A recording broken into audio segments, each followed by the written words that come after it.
Baik, bismillahirrahmanirrahim. Assalamualaikum warahmatullahi wabarakatuh. Jumpa lagi dengan saya di Abil Maiwa Channel. Jadi teman-teman, channel ini adalah merupakan channel pendidikan tempat kita berbagi tentang aplikasi pendidikan, Microsoft Office, serta tips dan trik komputer.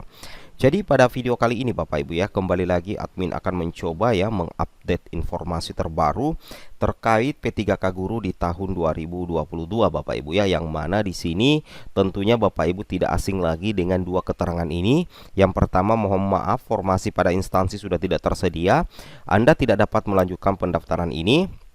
Kemudian ada lagi, Anda tidak mendapatkan penempatan, Anda diperbolehkan untuk turun prioritas. Inilah yang dialami oleh hampir 55.000 atau sekitar 54.000 guru lulus passing grade yang tidak mendapatkan penempatan Bapak Ibu ya. Apakah tidak mendapatkan penempatan, keterangannya mohon maaf, formasi pada instansi sudah tidak tersedia, atau tidak mendapatkan penempatan dengan opsi turun status, seperti itu Bapak Ibu ya. Tapi sebelum kita lanjut, bagi rekan-rekan guru yang baru menemukan channel ini, silahkan tekan tombol subscribe ya, dan aktifkan lonceng notifikasi. Jadi beberapa informasi dari Pak Andika Kemendikbudristek bahwasanya salah satu opsi terbaik ya yang diberikan kepada Kemendikbud kepada guru lolos PG yang tidak mendapatkan penempatan, yaitu ketika Bapak Ibu mendapatkan status turun prioritas. Kemendikbud ya menginformasikan silahkan turun status jika Anda mengajar pada mapel yang berbeda dengan mapel P1, dan selama Pemda tersedia formasi P2, P3 dan P umum, jika Anda mengajar mapel yang berbeda dengan mapel P1, berarti Anda akan masuk dalam waiting list. Jadi ketika Bapak Ibu adalah pelamar P1 yang ada notifikasi turun status, maka Bapak Ibu diperbolehkan untuk memilih opsi itu. Tetapi apabila tidak ada menu status, maka otomatis Bapak Ibu opsinya adalah masuk ke dalam waiting list atau daftar tunggu hingga tahun 2023. Mudah-mudahan saja Bapak Ibu ya, seperti itu. Nah, ini beberapa chat ya dari Pak Andi Gagarendra dan Prof Nunuk Suryani. Bahkan di sini dikatakan ya, Bu Nunuk, apakah guru swasta? Ini guru swasta yang bertanya Bapak Ibu ya. Bu Nunuk, apakah guru swasta P1 yang belum dapat penempatan akan diperjuangkan juga mendapatkan penempatan di tahun 2023? Kami sangat berharap ya bantuan dari Ibu. Nah, dikata oleh Prof Nunuk, iya pasti. Jadi kita lihat bahwa opsi sebenarnya ya, opsi penuntasan 193.954 guru lulus PG dari pihak Kemendikbud, kalau admin memperkirakan atau memprediksikan, itu akan terjadi di tahun 2023. Kenapa? Karena kalau kita anggaplah 193.954 guru lulus PG akan ditempatkan atau dituntaskan di tahun 2022, itu sangat sulit semuanya Bapak Ibu ya. Kenapa? Karena 2022 ini sisa berapa bulan lagi ya. Jadi untuk sementara yang berhasil dituntaskan oleh Kemendikbud ya, luar biasa, kami berikan apresiasi. Itu sekitar 127.000 Bapak Ibu ya, itu fix aman. Tapi masih ada sisanya, ada sekitar 11.000 yang berpotensi juga dituntaskan tahun ini.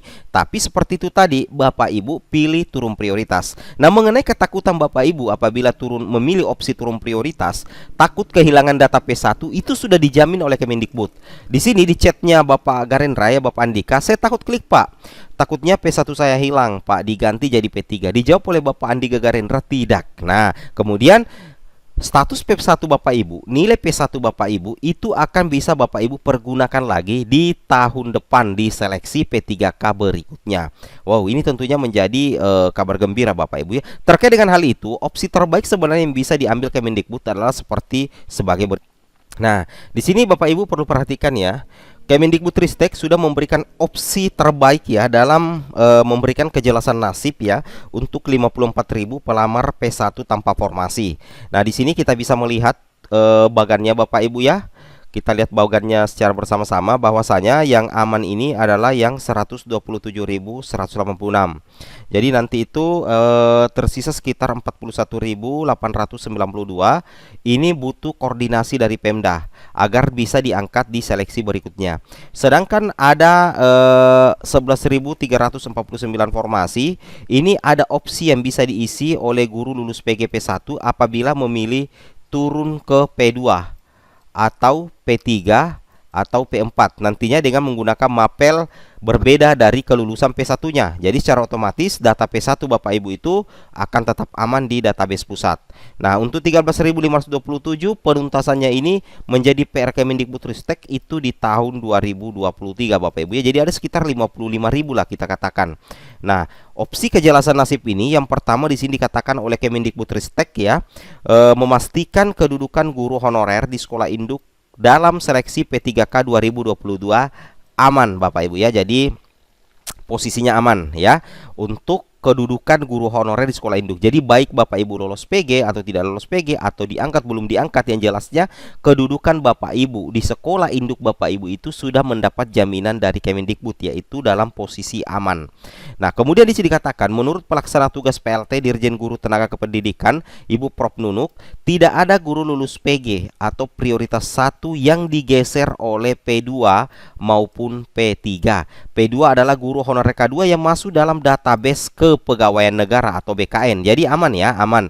Tidak ada geser-menggeser di seleksi P3K di tahun 2022 Bapak Ibu ya. Oke, lanjut. Nah, di sini Bapak Ibu perhatikan ya, salah satu terobosan dari Kemendikbudristek juga ini yang dibocorkan di publik ya, seperti ini. Ini adalah posisi turun prioritas ya, Bapak Ibu bisa turun prioritas dan berpotensi lulus. Kalaupun Bapak Ibu tidak lolos dalam turun prioritas nantinya, nilai P1 Bapak Ibu itu tetap dipergunakan untuk seleksi berikutnya. Nah, di sini buktinya ya.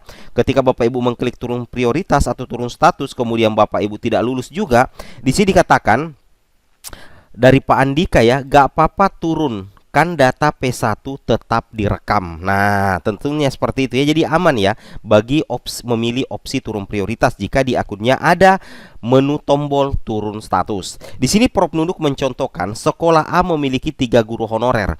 2 diantaranya adalah P2 dan P3. Berarti ada kekosongan satu formasi yang bisa diisi oleh P1 dari sekolah lain. Nah, seperti itu ya. Jadi seperti itu alurnya. Contoh kasus lainnya, sekolah B memiliki 2 guru honorer berstatus P3.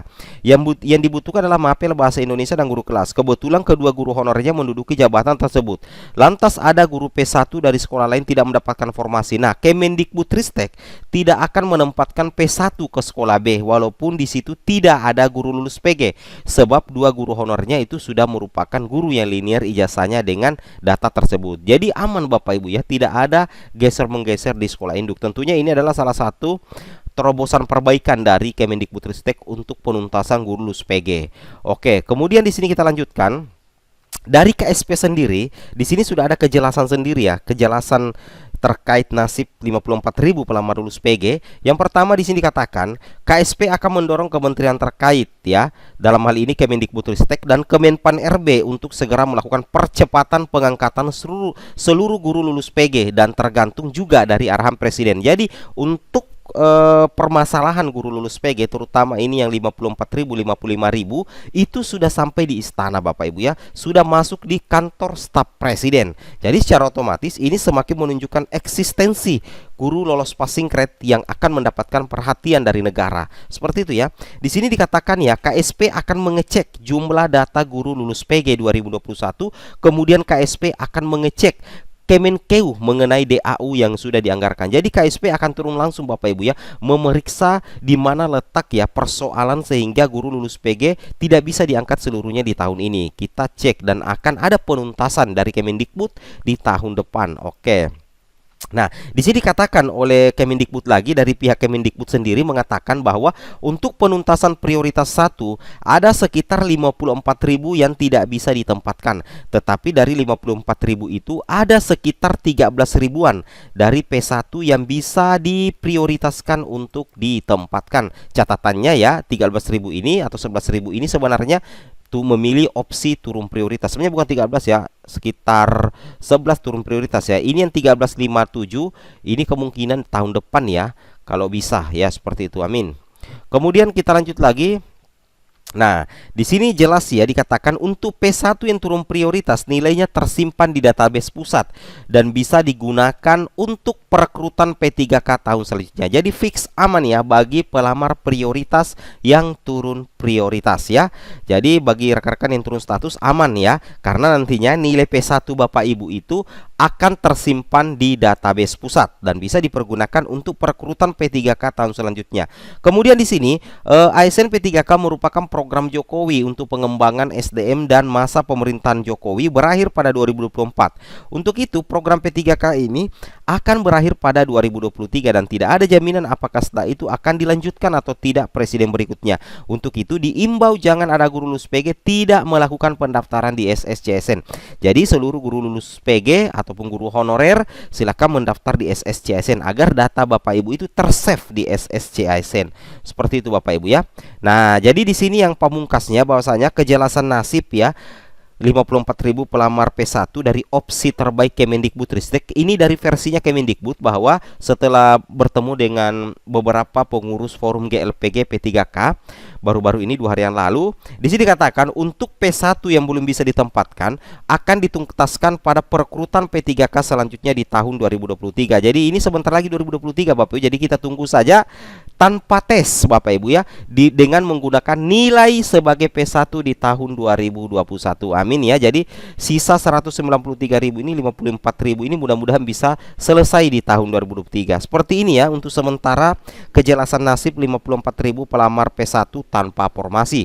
Semoga video bermanfaat. Assalamualaikum warahmatullahi wabarakatuh.